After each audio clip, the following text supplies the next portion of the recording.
bagi kita semua. Assalamualaikum warahmatullahi wabarakatuh. Om Swastiastu, Namo Buddhaya, salam kebajikan.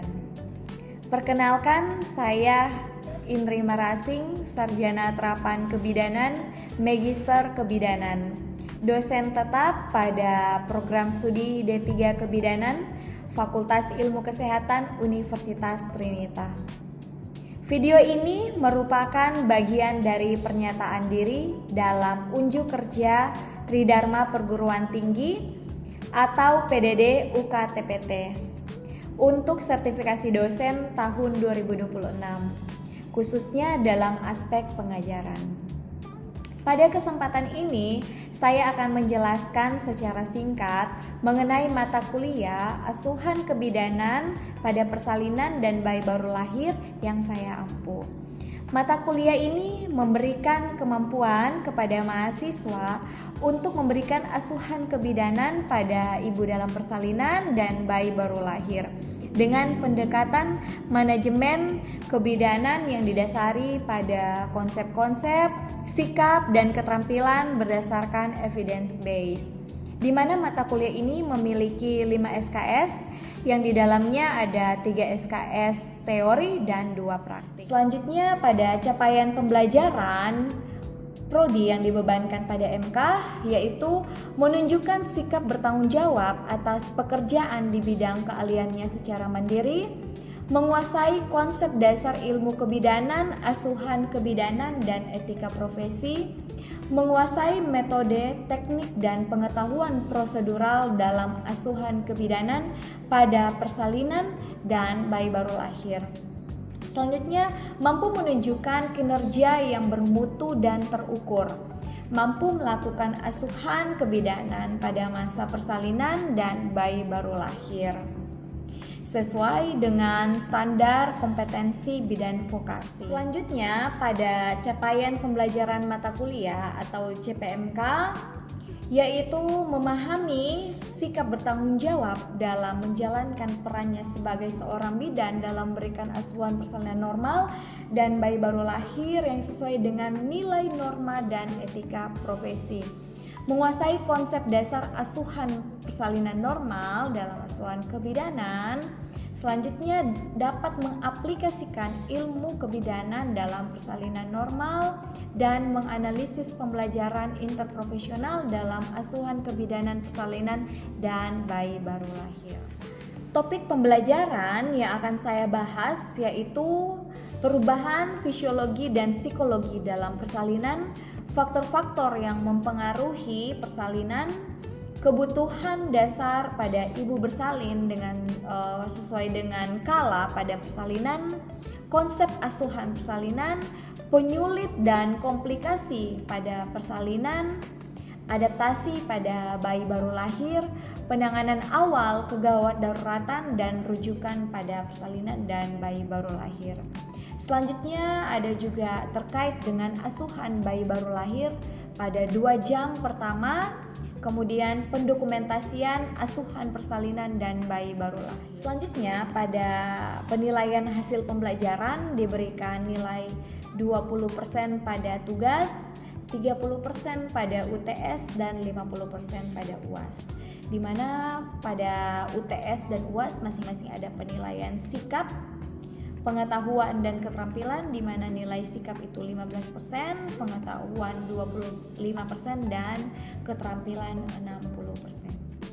Selanjutnya, Anda akan menyaksikan proses pembelajaran saya bersama dengan mahasiswa di dalam kelas pada sesi yang ke-12 yang membahas tentang memahami pemberian asuhan pada ibu bersalin khususnya pada kala 3.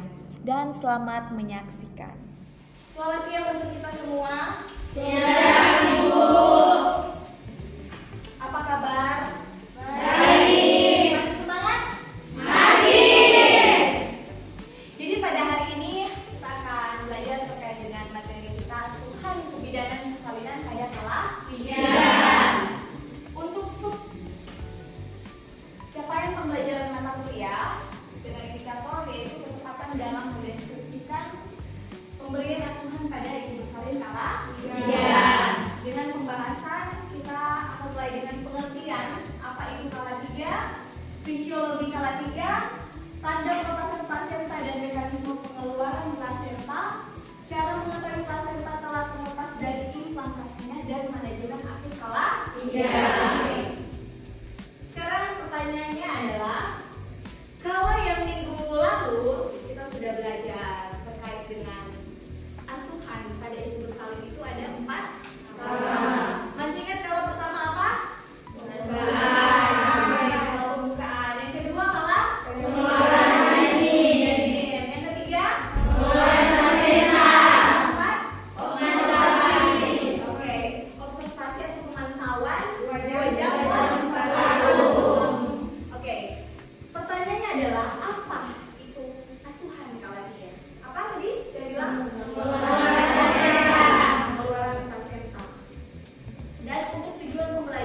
bengkak, itu wajib ya.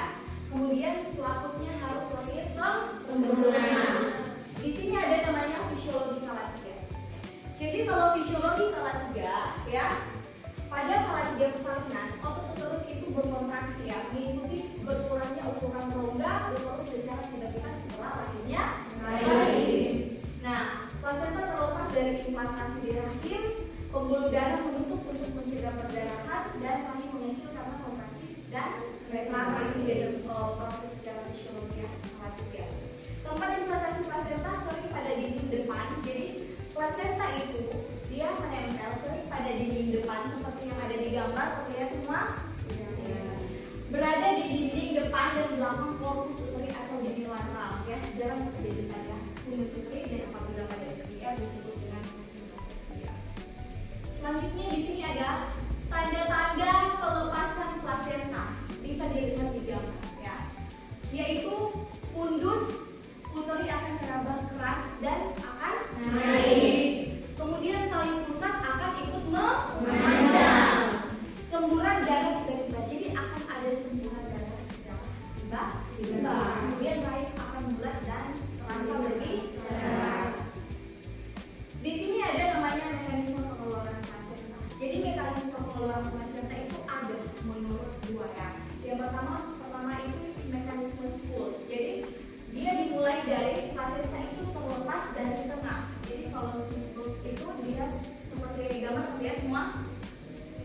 Dia terlepas dari tengah, kemudian darahnya itu keluar belakangan. Jadi plasentanya dulu yang lepas, baru darahnya diikuti dengan pengeluaran darah. Pelepasan plasenta yang dimulai dari sentrum atau bagian tengah sehingga terjadi bekuan retroplasenta ya.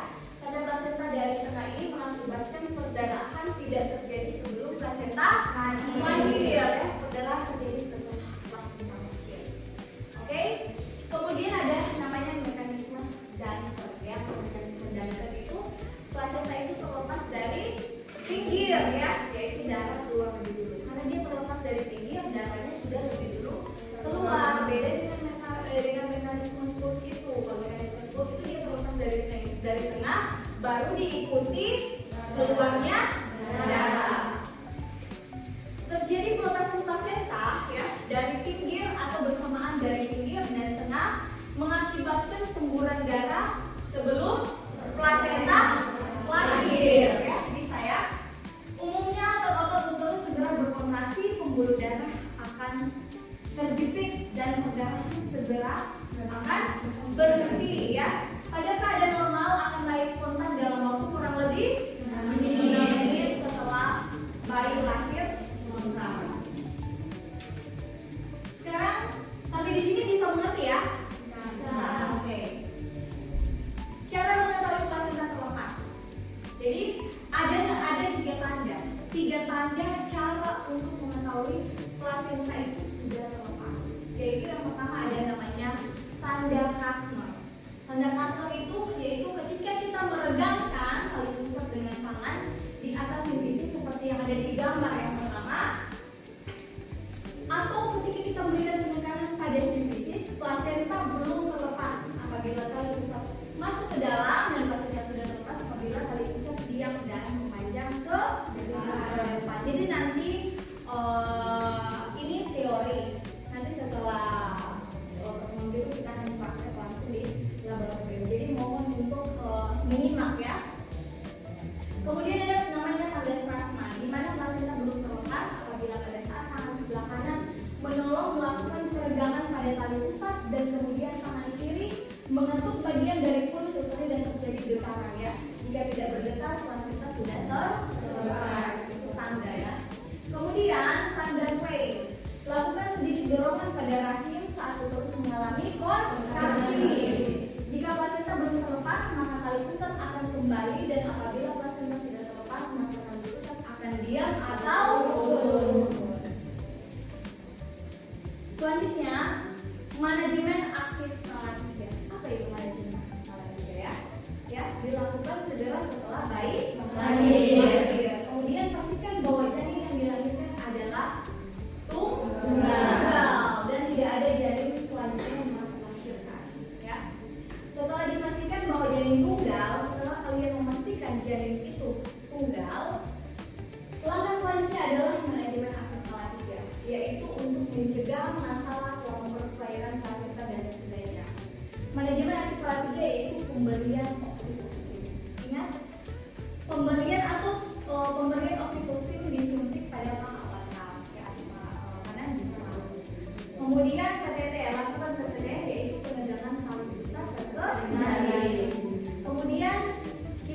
memberikan massage ya pada fundus uteri.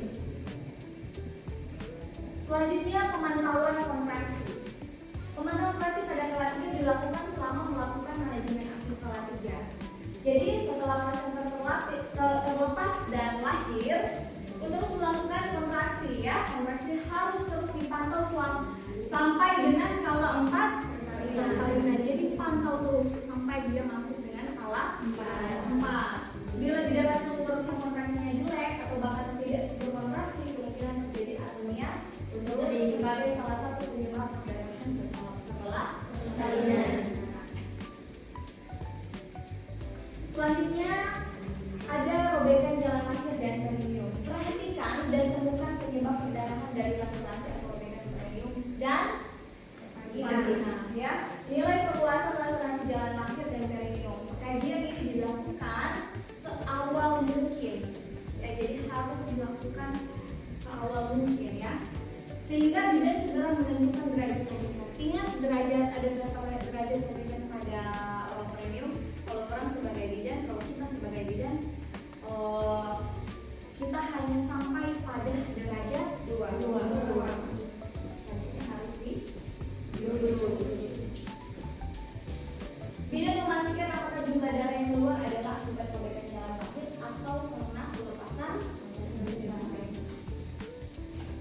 Kebutuhan ibu kala 3. Jadi ada kebutuhan pada ibu salin kala 3. Yang pertama, memberikan kesempatan kepada ibu untuk memeluk bayinya dan menyusuinya.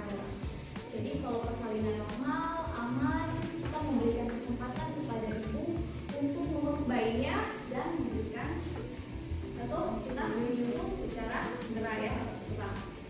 Setelah kelahiran bayi, ibu ingin tahu mengenai keadaan bayinya, mengenai jenis kelaminnya apa, apakah bayi dalam keadaan normal, apakah bayinya dalam keadaan baik. Pasti secara psikologi ibu juga bertanya-tanya, atau ibu pada saat lahir dia langsung bertanya kepada penolongnya, dan kita sebagai bidan wajib untuk menginformasikan kepada ibu kepada ibunya.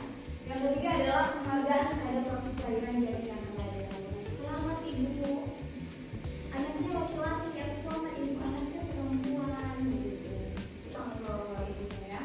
Penjelasan mengenai apa yang harus dia lakukan untuk membantu mempercepat kelahiran plasenta, yaitu kapan pengelaran dan posisi apa yang mendukung untuk pelepasan dan kelahiran plasenta. Yang kelima adalah bebas dari rasa risih akibat bagian bawaan yang basah oleh dada dan air ketiga. Jadi memang setelah persalinan itu di daerah bawah belakang sampai ke bawah itu pasti akan basah dari pada saat proses persalinan. Pencegahan infeksi kala 3 dan memantau keadaan ibu, yaitu tanda-tanda vitalnya, kontraksinya, perdarahannya. Kemudian melakukan kolaborasi rujuk atau rujukan bila terjadi kegawatan daruratan pada ibu. Pemenuhan kebutuhan nutrisi dan hidrasi, bisa memberikan itu ada tidak apa-apa. Kemudian memberi motivasi dan pendampingan selama kala 3. Dan yang terakhir adalah memberitahu setiap tindakan yang dapat dilakukan. Kemudian jangan lupa ya, yang terakhir adalah setiap asuhan kebidanan yang kita lakukan harus ada apa? Pendokumentasian ya. Kalau ini pendokumentasian pada kala 3 yang merupakan kelanjutan dari kala 2. Hal yang paling penting untuk didokumentasikan adalah jam berapa plasenta itu lahir, kemudian kelengkapan plasentanya, jumlah perdarahan, kontraksi uterusnya, keadaan ibu dan janin itu seperti apa, baik normal, makanya kan ada pemeriksaan tanda vital dan lainnya. Kalau plasenta itu seperti yang ada di gambar, plasenta itu bentuknya apa? Oval atau bulat dengan diameter 15 sampai 20 cm. Kalau tebalnya plasenta itu sekitar 2 sampai 3 cm. Dengan berat plasenta 500 gram. Oke. Terlihat di gambar? Terlihat. Oke. Selanjutnya materi kita sampai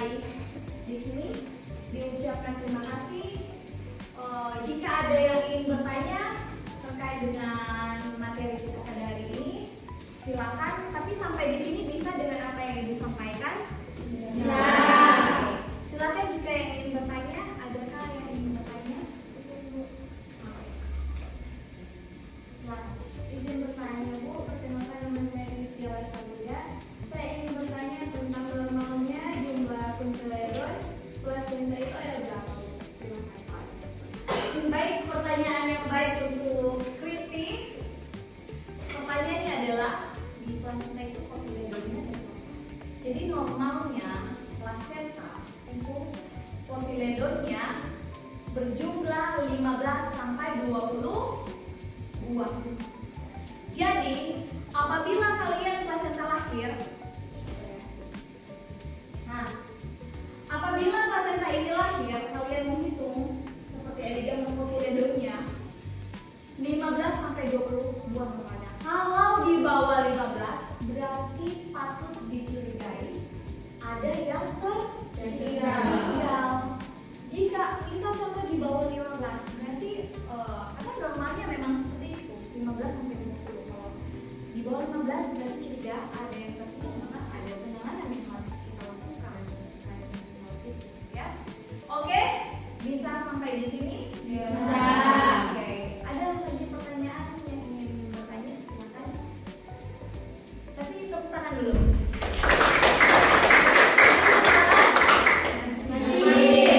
Oke. Karena masih semangat, boleh Kak Ibu bertanya terkait dengan materi barusan yang dijelaskan? Bisa? Bisa ya? Tebalnya plasenta ada berapa senti? Masih ingat berapa? 2 cm. Oke. Jadi nanti jika sudah tidak ada pertanyaan, sudah ya? Atau masih ada pertanyaan? Sudah. Oke. Ibu berharap kalian bisa memahami, dan jika sudah tidak ada pertanyaan, kita akan tutup materi kita pada hari ini. Tapi diingatkan kembali bahwa untuk pertemuan selanjutnya kita akan praktik di laboratorium, ya. Jadi untuk praktik di laboratorium seperti biasa, kalian jangan lupa untuk membawa pakaian lab, sepatu lab, rambut seperti biasa, sibuk tetap digunakan. Oke, kita akan praktek terkait dengan bagaimana penanganan pada asuhan salin kala 3 atau manajemen aktif kala 3. Oke, bisa?